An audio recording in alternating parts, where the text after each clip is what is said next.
In the world of business, not all deals are what they seem. Fortunes rise, empires crumble, all with the stroke of a pen. Mergers, acquisitions, hostile takeovers. Welcome to Mergers She Wrote, where we examine strategies and stories behind the biggest deals in business. Because in M&A, the real risks are the ones you don't take. Welcome to Mergers She Wrote. I'm here today with my good friend Dan Foley, who is a business acquisition lending officer with Evolve Bank.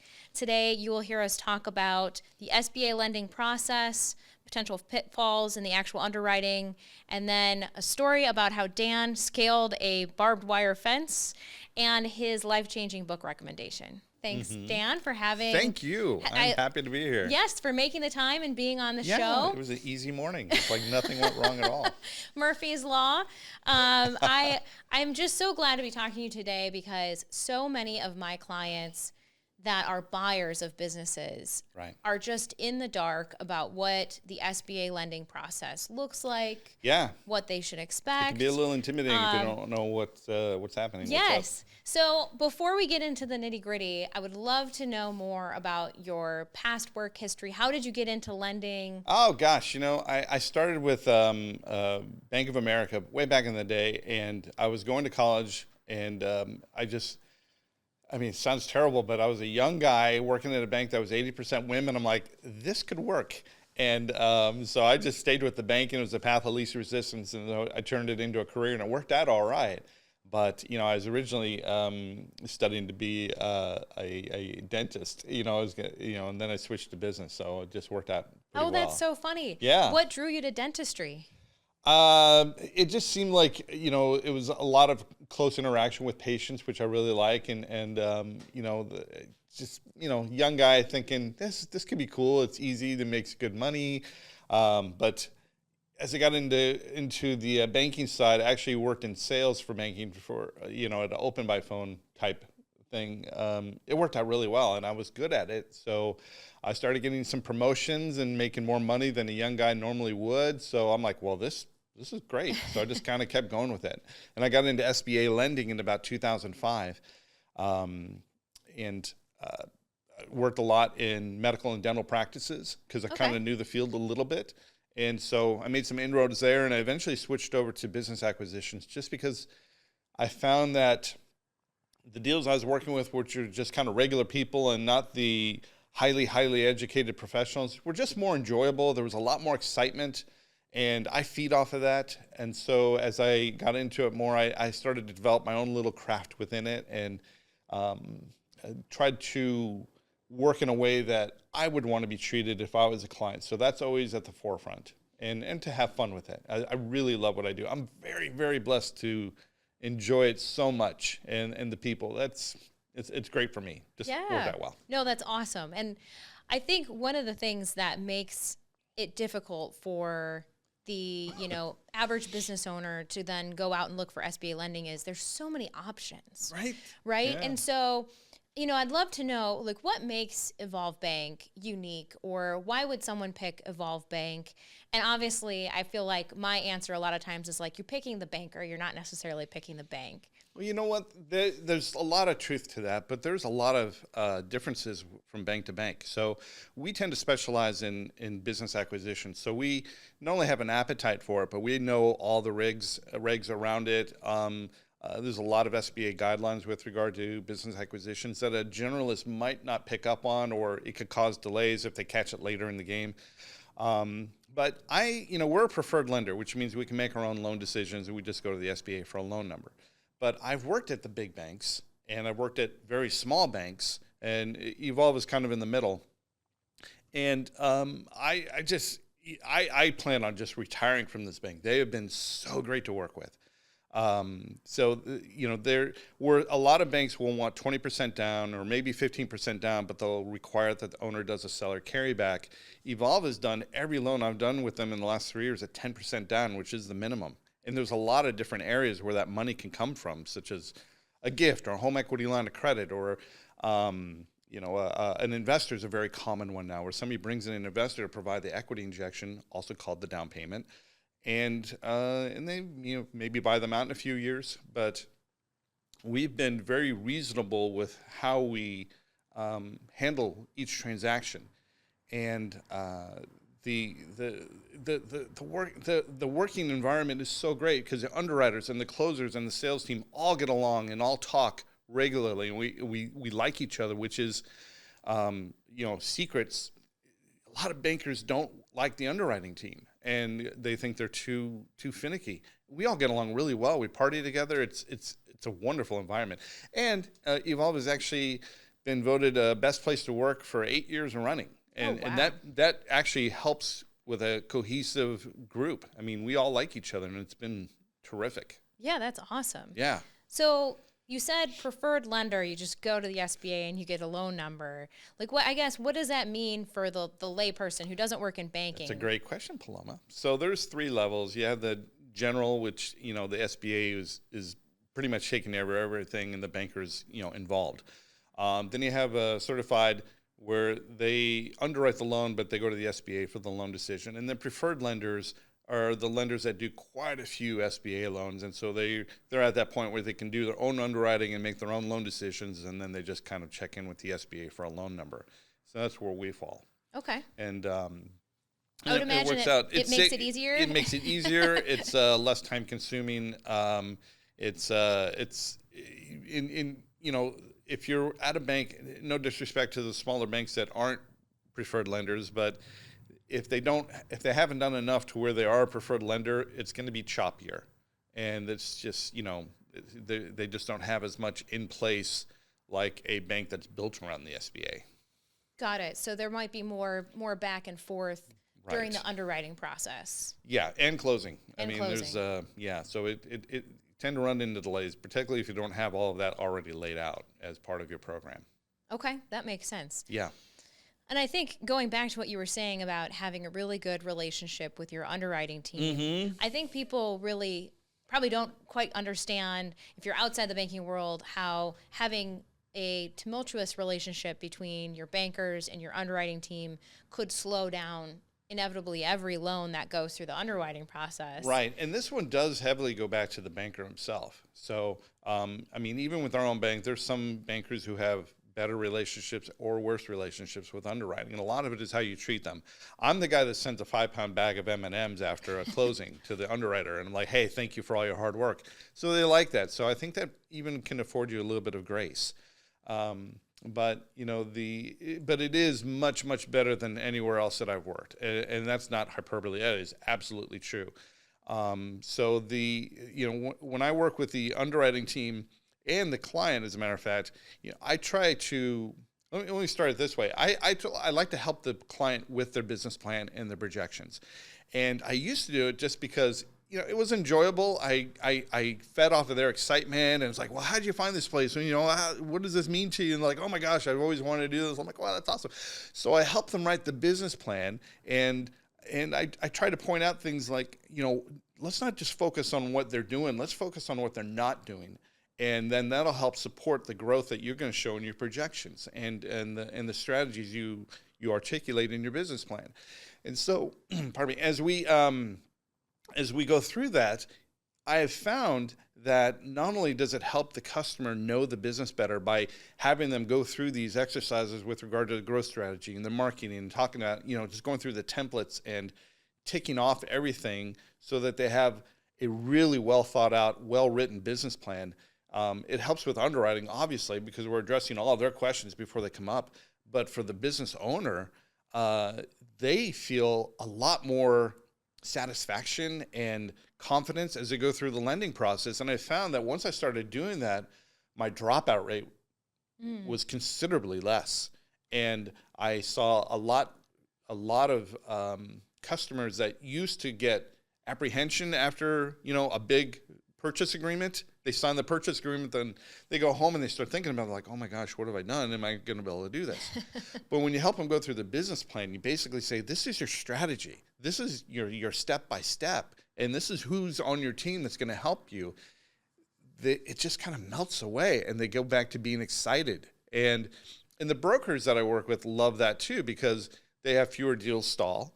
It helps it go through, underwriting more efficiently. And then, of course, closing, when we have efficient underwriting, closing tends to go much more smoothly too. So it happens.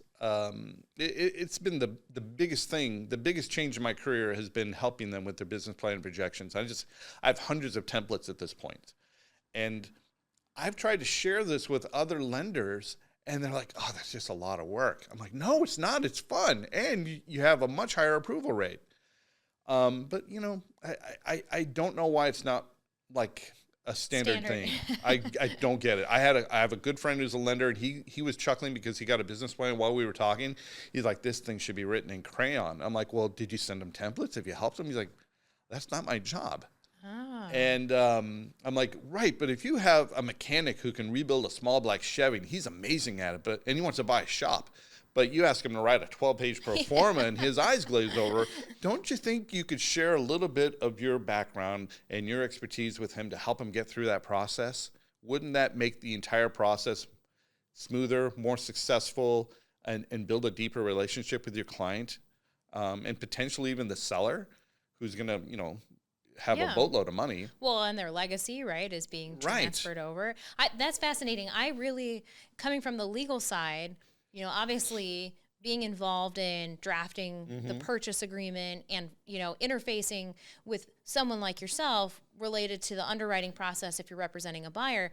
But I guess I didn't realize that even in an acquisition, the bank is still asking for a business plan because inevitably you still have to show what your plan is post-closing. Right. So. And the underwriters are very good people, but they are analytical by nature. And they want to help the clients, and our team seems to want to help more than most that I've worked with. That's just the culture. So it's always, how can we fix this? Not, okay, we don't want to do it.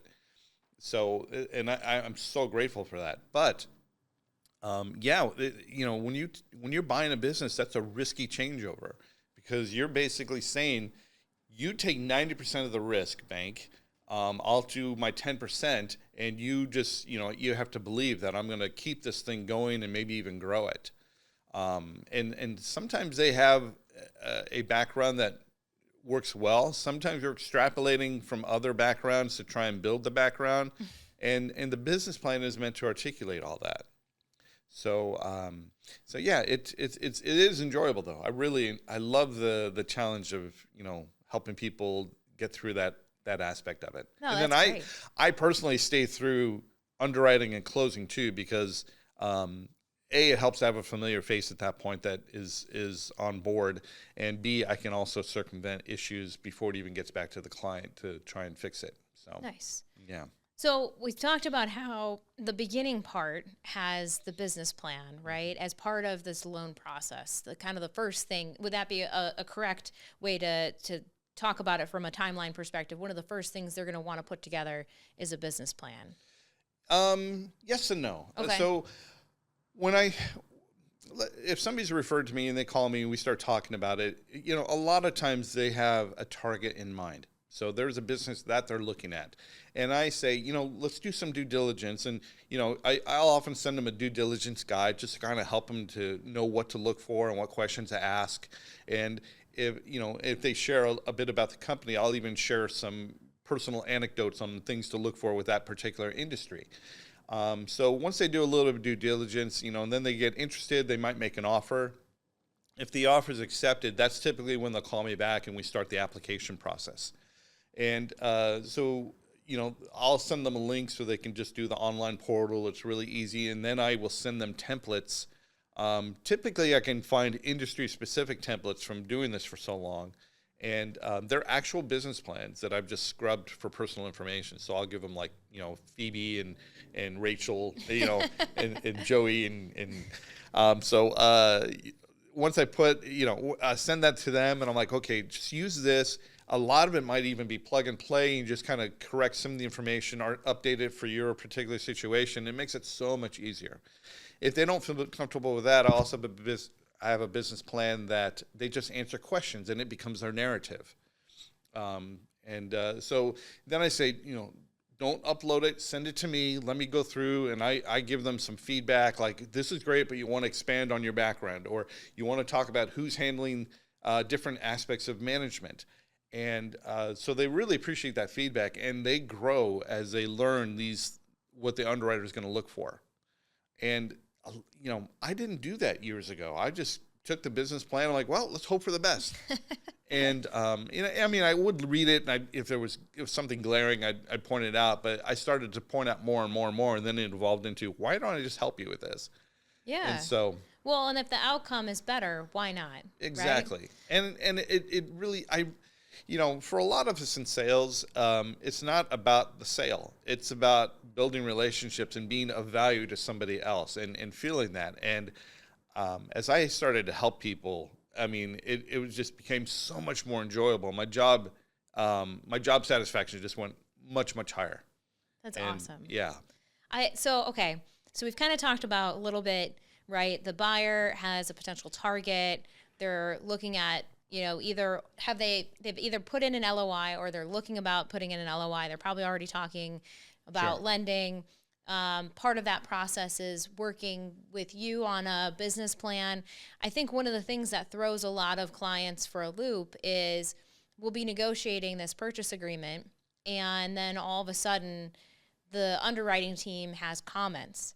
And a lot of times people are so far into the negotiation process that to hear that a third party, an external third party, all of a sudden needs to change things or wants to change things, and especially in key areas, like I've seen underwriting pushback on, how their assets are collateralized, especially if there needs to be subordination, right? The bank has to be in first position. Right. Or even on non-compete. Sometimes the bank will say, hey, this non-compete is not long enough. The territory is not big enough. And so it's not just P's and Q's review. Sometimes the review and feedback is quite substantial. And so if you were trying to explain or at least give a heads up to a potential buyer about what that process looks like during the negotiation phase and what it looks like when underwriting gets involved, what could you share with the listeners? So I would first say, a lot of time the underwriting team, when they have those kind of things, they're designed actually to protect the borrower. So I'd say first, look at it with your eyes wide open. But as we go through them, there's like within the purchase agreement, there might be things that aren't eligible, like earnouts are a common one. We're not allowed to do earnouts in the SBA or anything that has a performance-based, financial component to it.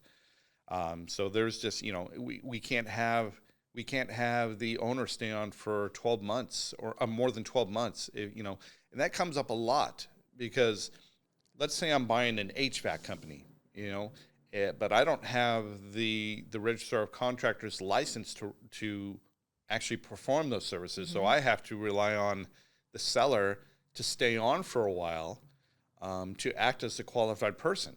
Now, we're okay with that, but I always recommend that we have some sort of redundancies built into the business plan, because if it's just a seller, what if you guys have a falling out? What if he passes away? Yes. What if he moves away? So there's a lot and that has happened. I had one last year with a qualified seller, young guy, passed away a month and a half after closing, completely unexpected. Very sad, but it is something that banks have to deal with. So, when you're talking about, potentially millions of dollars, we have to look at this logically. And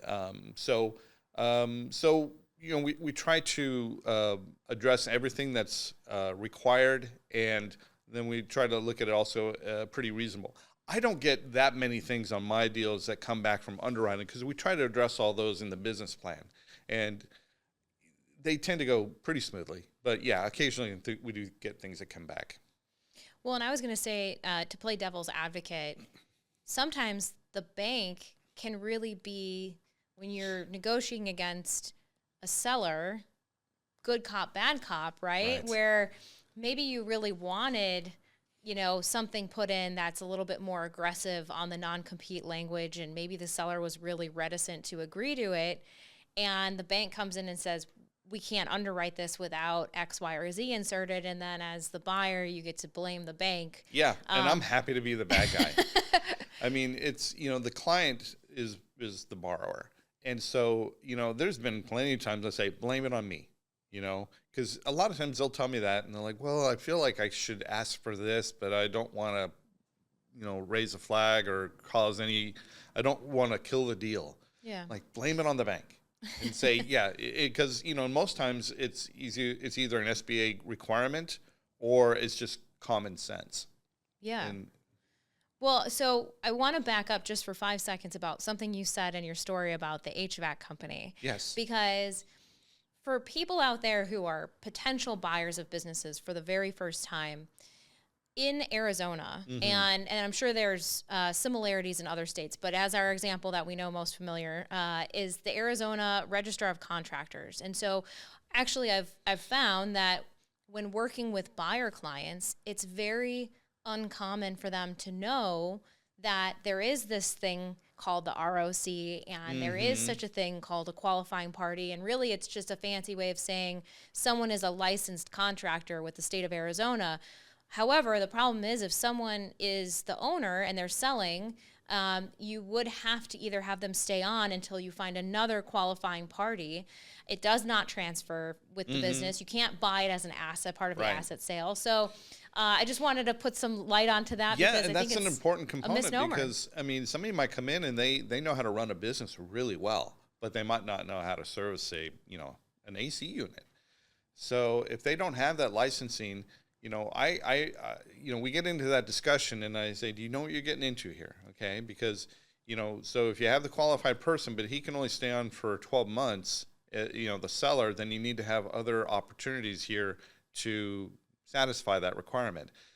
A lot of times I'll recommend that they talk to the managers that are usually with the company and see if there's any of those that they can elevate and have them take the test. They can always bring in a hired gun to be the qualified person. Sometimes people will have the seller stay on with 1% equity so they can stay on indefinitely. So there's a few ways to skin the cat. And I usually, that's usually comes up in the first conversation when they mention it's a company that does require licensing. And it happens probably twice a week. I can imagine. Yeah. So talking about, I think you mentioned that the transition period, I think you said is, 12 months is the preferable window. Am I saying that correctly? Did you say that it was preferable to have a seller be in the transition period for 12 months? Oh, no, if somebody were asking me, I'd say get the seller out as quick as possible. Okay. Get the training and then get them out, because we've had a number of deals where the seller did stay involved either as a qualified person or a 1% equity partner or a seller carryback.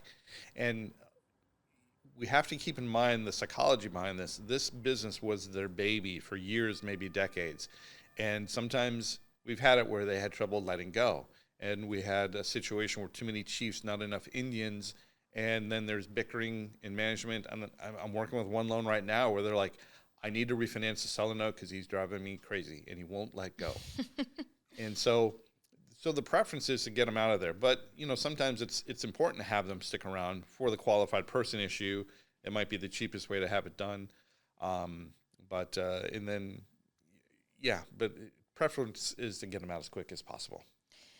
Yes, I can see that being a huge benefit is to have an end in sight so that you pass the baton, you don't have someone, because there is so much psychology attached to selling your business, your bread and butter, plus it's your identity a lot of times. Not just psychology, it's an emotional transaction. Absolutely. It can be, I've had people cry at closings, and so. I believe that. That. So if someone was to start this process, I know lending can take a month. It can be extended. What is a typical timeline? And I know not every loan is a one-size-fits-all approach in terms of timing. But what can someone expect as the average? It's a great question because it really I was just talking with somebody about this yesterday because the short answer is, once we get into underwriting, it's typically about 60 days, sometimes 50 or 45, sometimes 70 or 75, because it's pretty common to find something that comes up that we need to get fixed. But the biggest random question mark is before underwriting.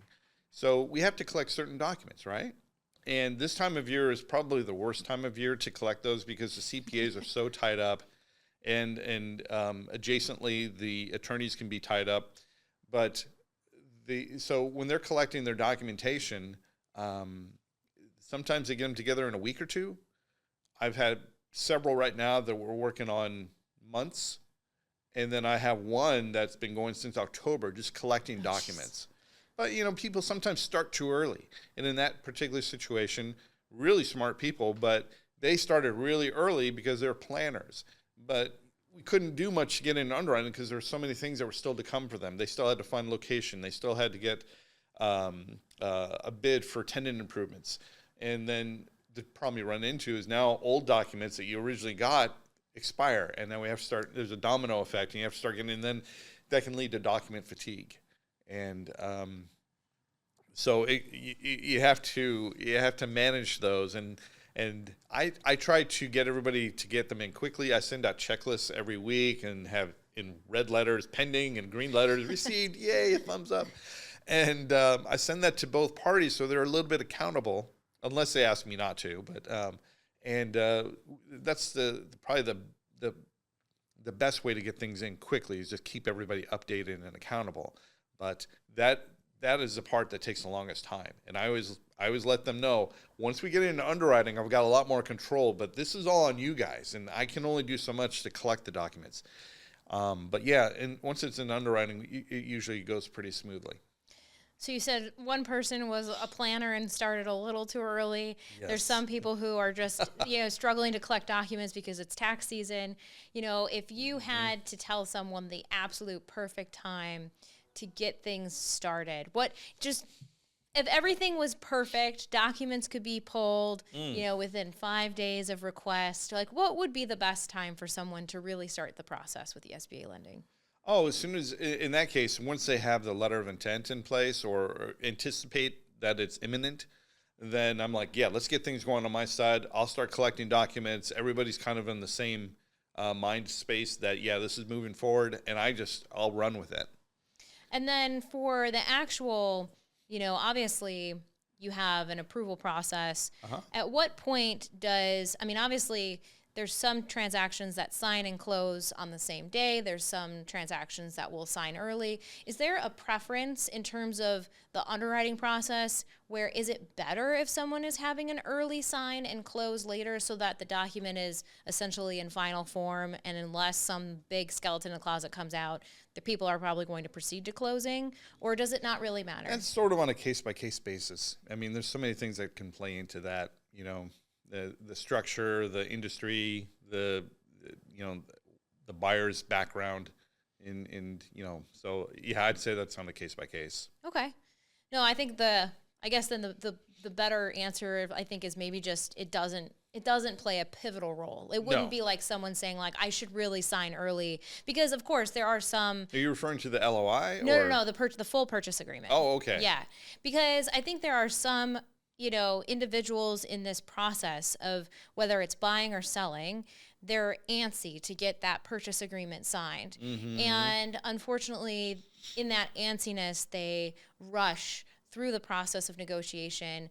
And sometimes there's this sort of, I don't want to call it regret, but they look back on it and they wish they would have spent more time negotiating or standing up for the things that they wanted more, instead of it just being, how quickly can we get to the finish line? And that opens up a whole can of worms too, because now you're thinking, should I have representation as a buyer? Most buyers are not represented, in my experience. Which blows my mind. Right. I will tell you directly to the people who are listening, please, if you are a buyer, please get representation, because it is just wild to me that I think anyone in the transaction would not have counsel to at least bounce ideas off of, or have someone to say, hey, I'm going to read this document. And especially because in the marketplace, the buyer is the one who's supposed to present the purchase agreement. Mm-hmm. That's what's standard. And so to be the buyer and not be the one drafting the purchase agreement. Right. They almost always use a template from the broker. Oh, please don't say that. It's hurting my ears. Well, and then depending on the size of the transaction, are we talking about an asset purchase, a stock purchase, a membership interest only purchase? I mean, there's so many things that they may not know to look for. I mean, even if it's an obvious statement, there's IRS clauses that can affect their taxation years from now. And so I often recommend, I always recommend get counsel involved. Have somebody review this for you if you're not, really familiar with these. Because I mean, gosh, I wouldn't go through, my first home purchase by myself, and that's much easier. Well, and I will say the form documents that are related to a real estate purchase are pretty cut and dry. There's not, these blatant lack of provisions in a real estate purchase contract, especially residential. Right. Whereas, you sometimes get in, I'll have someone refer me an individual who's already signed and closed, and they're having issues post-closing, and they send the document and it's very clearly a template, and it's missing the provisions that would have protected them, would have allowed them to claim a breach of representations and warranties. And unfortunately, I think that's the ultimate potential pitfall, right? Is if you're not the one drafting the document, you don't know what's missing or what should have been included. Sure. But also not being the first to draft. I mean, if there's any chess fans out there, there's the theory that being the first movement on the board provides some sort of advantage. And I would argue the same when you're going through an acquisition. Being the first to draft the document allows you, to throw in some negotiation keywords here. Right. It allows you to anchor the negotiations a lot closer to where you want to be. That's a great point. Than to say, okay, I'm just throwing out this either a template that's super neutral and it doesn't benefit either party, or on the flip side, to allow the other party to draft the document and they're anchoring it towards them for sure. Yeah. So, well, in terms of the back and forth, I have worked on some transactions where the back and forth with underwriting on changes to the document have been significant, and then there are some where it's not so significant. Mm-hmm. What can you tell some stories that, from the trenches of like something that's gone either horribly wrong and you guys righted the ship, or, a big hurdle that came up that could warn another, business owner or a buyer of what to potentially prepare for or get around? Well, the story that I kind of go back to, there's two of them, and I'll try to go through them quickly, but the one that's most appropriate for your question is I had a deal that was brought to me. It was a plumber who was looking to sell his company. However, he had not planned on selling. There was a change in his health, I believe, that prompted it.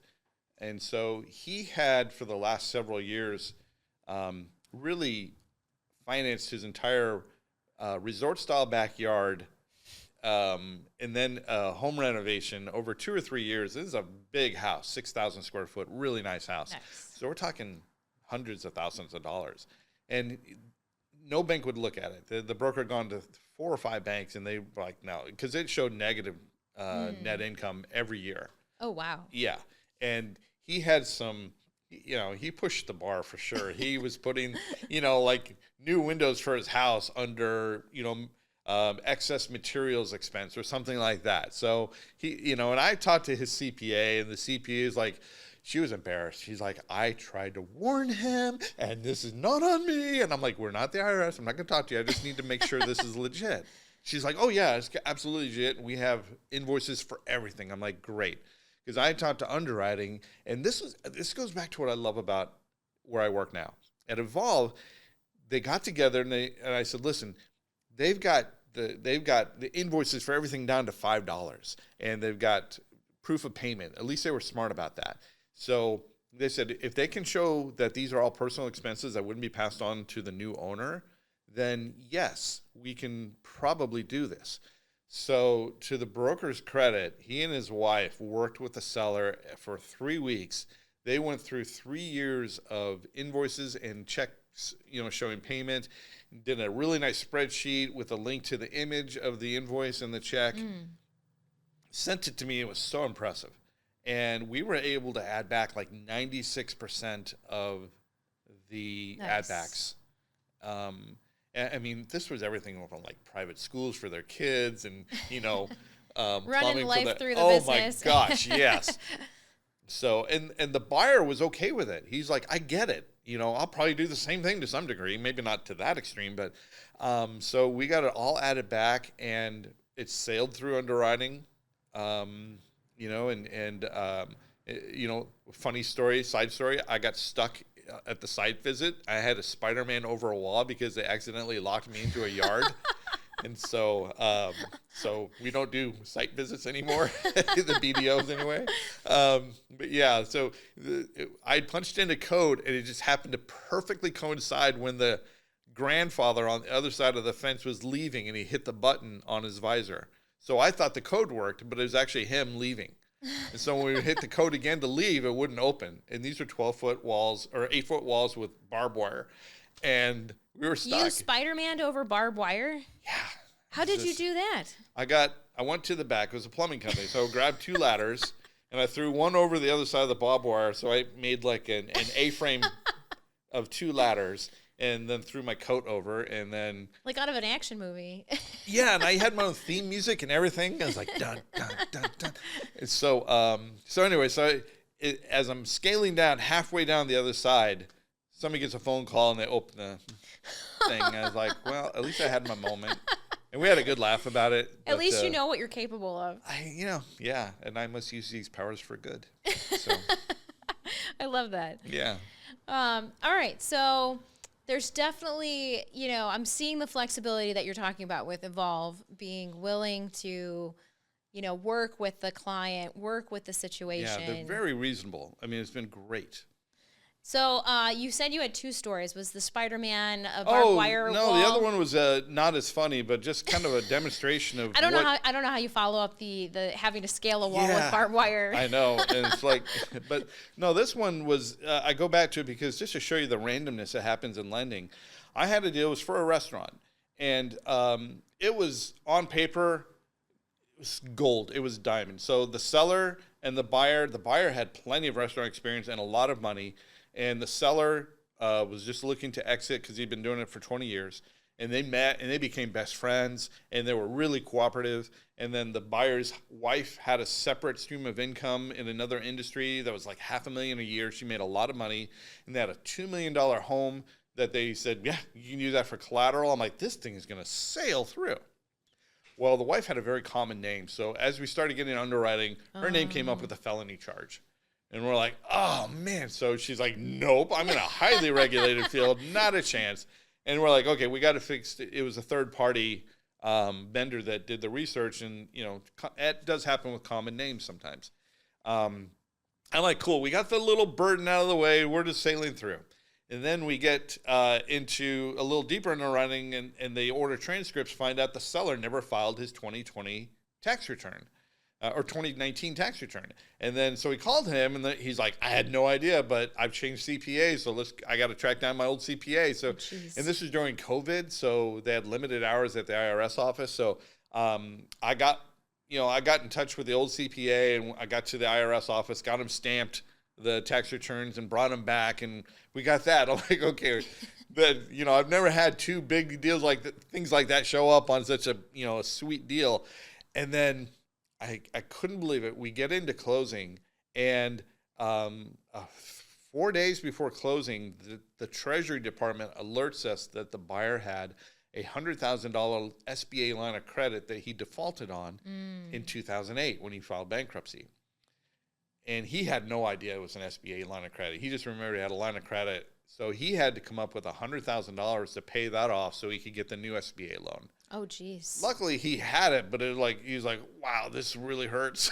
Yeah, no kidding. But that's important note, boys and girls. If you have an SBA loan or a government loan that you defaulted on previously, you have to make good on that before you can get an SBA loan. Well, and that is an excellent point, because I worked on a transaction a couple of years ago that the bank had run a background check. Nothing came up. And then the SBA ran their background check, which apparently is much more in-depth, more like a federal background check. Oh, and thank you for pointing that out, because that was my first question. Why didn't this show up on the SBA background check? And we went back to the SBA, and this was a funny part. The buyer was part of a 0.1% of a file that was accidentally deleted from the SBA files, but it was still accurate at the Treasury Department. and that's why I didn't show up early and was, Oh, geez. like last moment type thing. That seems like a really Right? weird. And all of this happened on one deal that was otherwise smooth as glass. Well, so to kind of like bundle up this idea about having the background check be a little bit more in depth, or maybe miss things depending on how the records are being kept at the Treasury. But it just so happened that the buyer had defaulted on an SBA loan. They were aware of it. They did not disclose it. Yikes. And so the whole deal ended up falling apart. And I think it really underlines the importance, right? Everyone focuses on the diligence related to the business that's being bought, right? Related to the seller.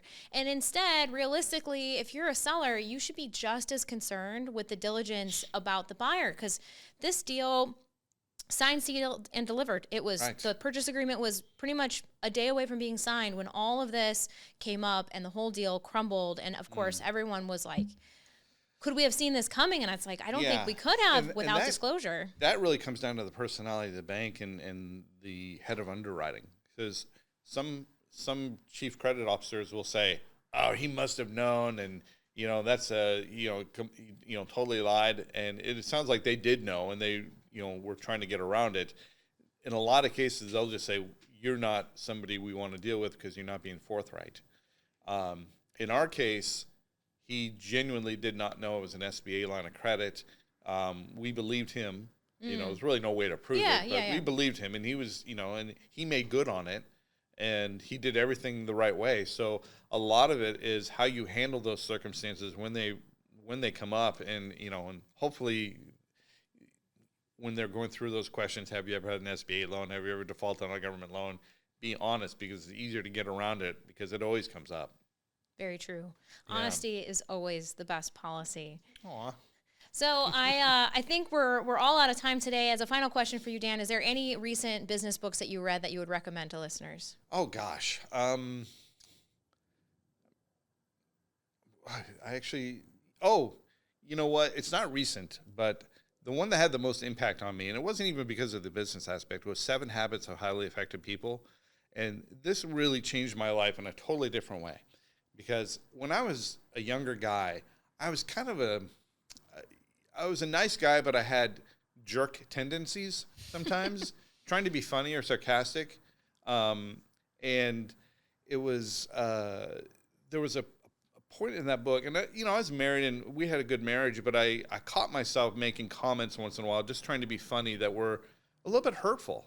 Or I get into an argument and I'd keep it going until I won, even if I didn't fully believe in my position. And there was a part in that book where he said, a guy came to him and he said, "I don't love my wife anymore." He's like, "Well, to fix that, you need to love your wife." He's like, "I just told you I don't love her anymore." He goes, "I'm not talking about love the emotion, I'm talking about love the act." And apparently love from, a millennia was really considered more of a verb than a descriptive adjective. And so he said, "You need to do loving things for her. You need to love on her. You need to do these things." He goes, "The most important thing I can share with you is sometimes it's better to be kind than right." And that hit me like a ton of bricks. I'll still remember it. I was on sorry, I get choked up a little bit because I love my wife, and I regret, how I treated her early in our marriage. And so I was on an airplane and I read that, and it's just like for about 3 minutes, I just sat in my seat and started backtracking through all the stupid things I'd said or done as a young man in my marriage. And so I got home and I was a completely different person. And, I started saying loving things to her, and it threw her off because I think she thought, "Why the sudden change? What are you up to?" Because it was very different. And I told her, I'm like, "I read something and it just made me realize that, I haven't treated you like the love of my life and the best friend you are." And, and then there's a lot of other good business aspects to it too, but that hit me like a ton of bricks, and it really changed my life dramatically. And, nothing's ever really hit me that hard or changed me that much as that one comment. It's better to be kind than right. Okay. And it's like, yeah, it was really wild. Well, that is a book for everyone to read, apparently life-changing. I think I've Yeah. not read that one yet, so it'll have to be on my list. Yeah, that's a good one. Well, thank you so much, Dan, for being on the show I today. really appreciate it. This was fun. Yes, it was. Thank you so much. You did a great job. Thank you. No, this was a great conversation, and certainly more conversations to be had about SBA lending for sure. If I could talk about it all day, which is really kind of sad when you think about it. But. Well, thank you for tuning in. In the world of business, not all deals are what they seem. Fortunes rise, empires crumble, all with the stroke of a pen. Mergers, acquisitions, hostile takeovers. Welcome to Mergers She Wrote, where we examine strategies and stories behind the biggest deals in business. Because in M&A, the real risks are the ones you don't take.